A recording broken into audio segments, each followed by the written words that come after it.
Sinagot ni COMELEC Chair George Erwin Garcia ang mga paratang na ibinabato ng isang kongresista sa komisyon. Yan ang ulat ni Luisa Erispe. Huwag niyo na pong isipin kung sino yung opisyal na binabanggit. Dahil baka maghinala po kayo, wala pong sa kahit kung sino. Ako po yung nire-refer doon. Ito ang diretsahang sagot ni COMELEC Chairman George Erwin Garcia laban sa mga umano'y paratang na ibinabato sa komisyon. Ngayong araw kasi, kinuwestiyon ni Sagip Party List Representative Rodante Marcoleta ang COMELEC at Miro System. Pinupunto nito, bakit lumalabas umanong may mga transaksyong mula South Korea papasok sa mga offshore banks na konektado umano sa isang opisyal ng COMELEC. There are total 18 banks and 49 number of accounts. Why do you need 49 offshore bank accounts? If the money involved here is not so huge, well, first of all, why do you need 49 banks? Offshore accounts. Are you supposed to move sizable amounts of money globally? Kaya kailangan mo ito. The most intriguing part here, ladies and gentlemen, is that these accounts are traceable to one COMELEC official. This is a work in progress.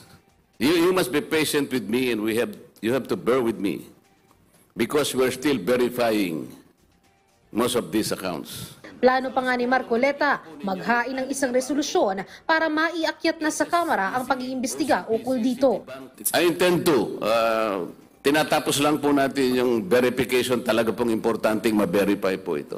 Kasi gusto ko po talagang magsalita sila at ipaliwanag po lahat ang agam-agam kagaya ngayon na pinag-uusap. Ito lumaki na po and the plot thickens already.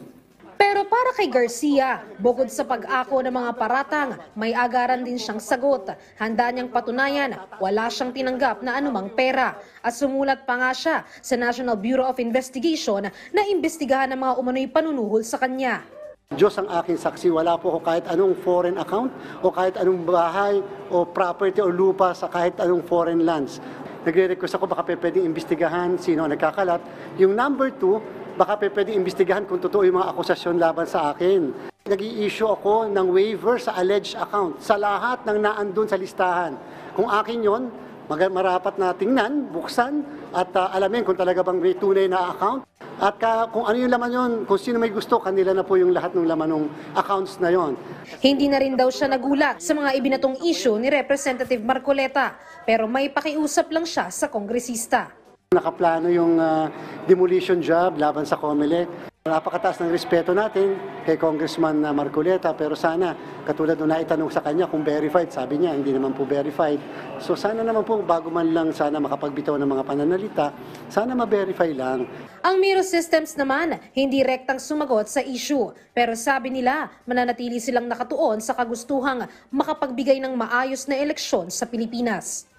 Luisa Erispe para sa Pambansang TV sa Bagong Pilipinas.